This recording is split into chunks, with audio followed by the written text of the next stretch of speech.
But last time I checked, the world's population isn't lacking. There's that hamster again. To all those wannabe grandmothers out there patiently waiting on a grandchild you can spoil, you may be waiting longer than you want. Kids are expensive, Trump is president, and baby daddies come with drama. So allow me the chance to focus on something other than my uterus, such as my career, traveling the world, sleep, front row tickets at the Beyonce concert, sleep, and sleep again. So she wants to focus on her career, traveling the world, sleeping, and front row tickets to the Beyonce concert. Guys, this is the state of American women. It is all fun and games until it isn't, as you will see here in the fourth and final article that I am going to point out, and that is Single and Afraid. This is where Yasmin is now. Let's get started. She says, just being honest. I can scream living my best life till I'm blue in the face, but deep down inside, I feel incomplete without a healthy relationship. I still have sand in my shoes from my latest vacation to Trinidad, and although it was an amazing trip there, there isn't enough ocean views, soca music, Roddy, and Punchin' to make me believe I wouldn't have enjoyed it with a bae at my side.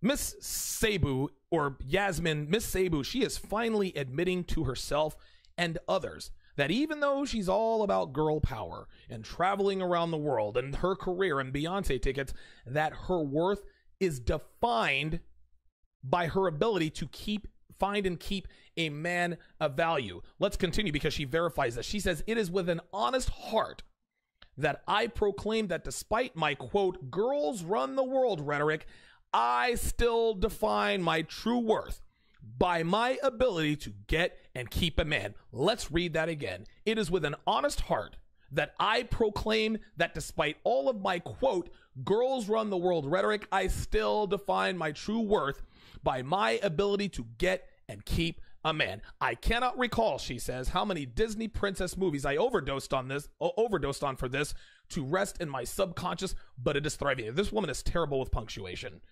This is why I'm stumbling through this. Every woman ends up at this stage at some point, gentlemen. Some women get here sooner than others, but they always get there.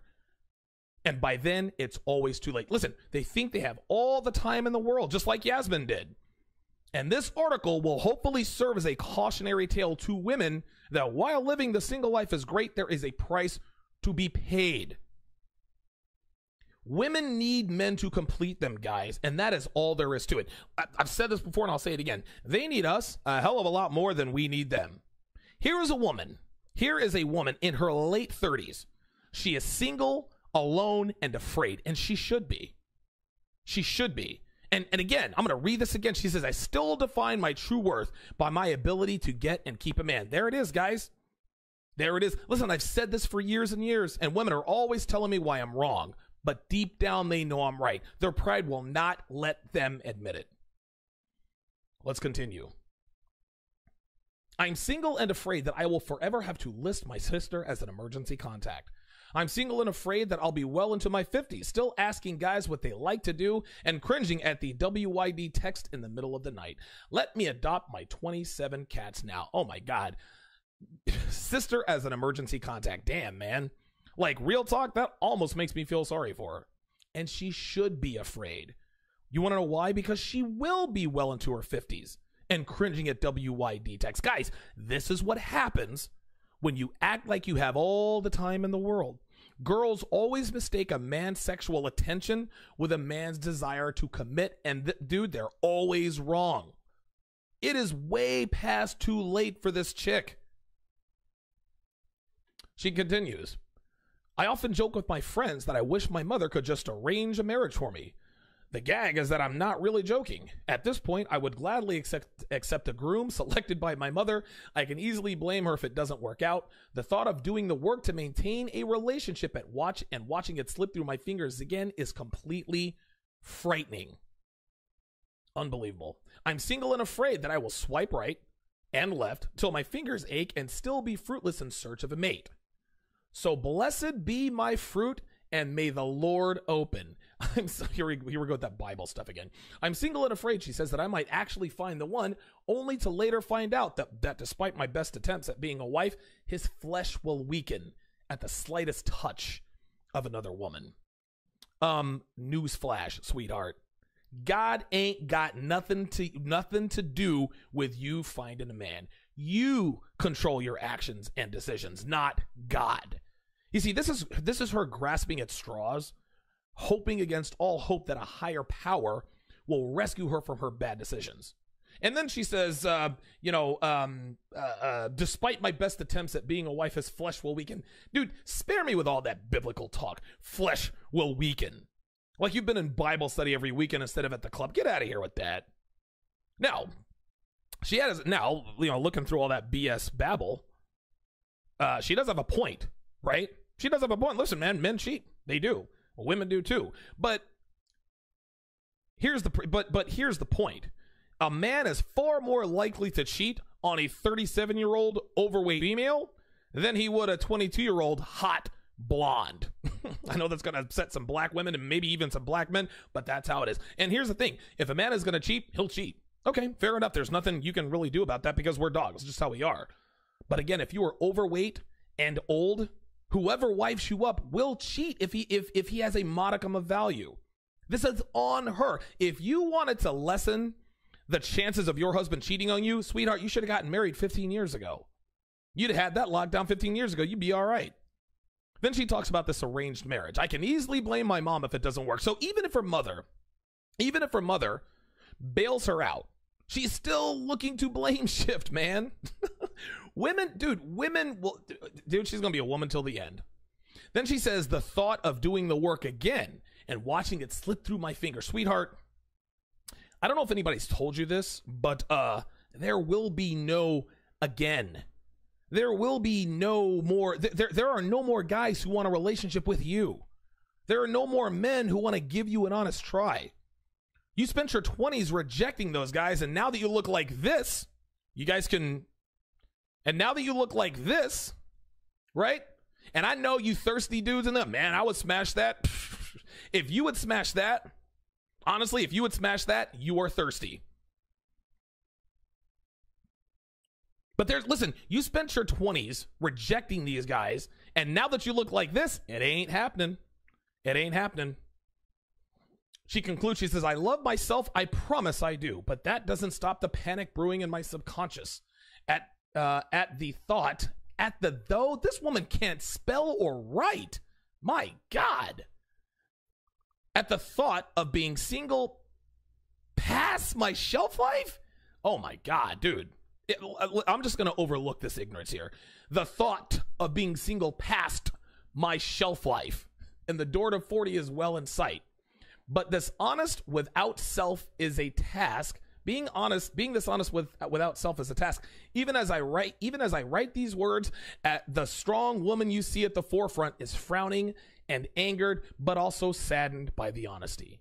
The pressures of getting and maintaining relationships are exhausting, and I want to rescue myself from this dance, but I'm afraid of spending a lifetime being single and afraid.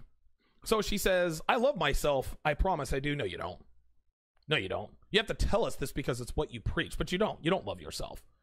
And by the way, this whole love yourself thing, that has nothing to do with anything. Guys, I know plenty of girls who hate themselves, but they have loved plenty of men. Love yourself, this whole love yourself trope, this is just relationship jibber jabber.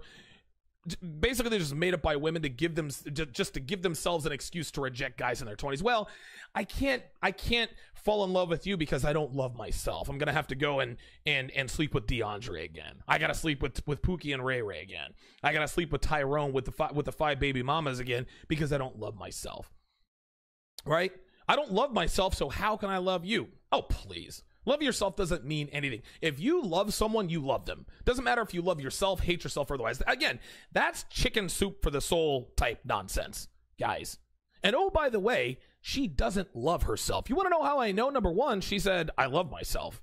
Number 2, she says, I promise I do. And number 3, she ain't got no man, y'all. She said it herself at the beginning of the article. I still define my true worth by my ability to get and keep a man. So if you define your true worth this way, then there's no way you can love yourself, right? Your false worth says that you have to say that you love yourself, but we all know that you really don't, right? She can admit it. She can actually admit this, or I'll put it to you this way. She cannot admit this. If she does, she will concede the hard truth, which is that women need men.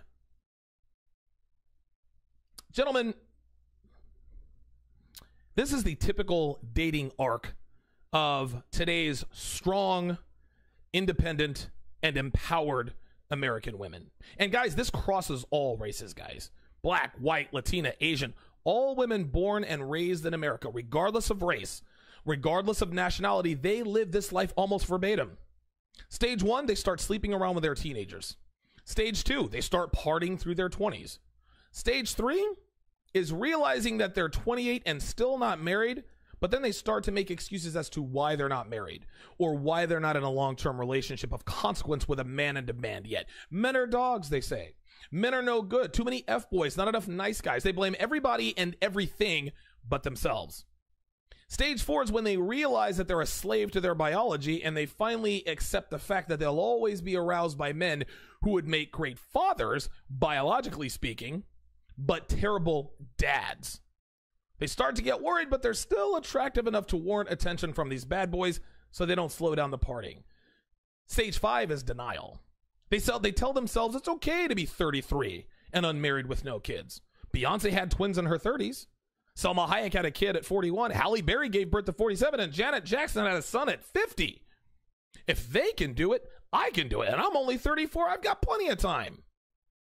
And finally, when they reach stage 6, reality hits her in the face when she looks in the mirror. At age 39, she sees crow's feet. She sees a turkey neck. Everything is sagging. And she woke up in her bed alone as she has for the last decade plus. Now, I'll give credit to Yasmin or Yasmin for keeping it 100, but I don't feel an ounce of pity for her. She, like every woman out here, she made her bed and now she's got to lay in it. She's had plenty of time to settle down and have kids, but instead she made excuses and played the blame game to do what was easy to do, which is sleep around. This woman should serve as a cautionary tale to women who read her blog. But every female always thinks, well, that's not going to happen to me. I'm going to find a great guy, and I've still got plenty of time because I'm only 36.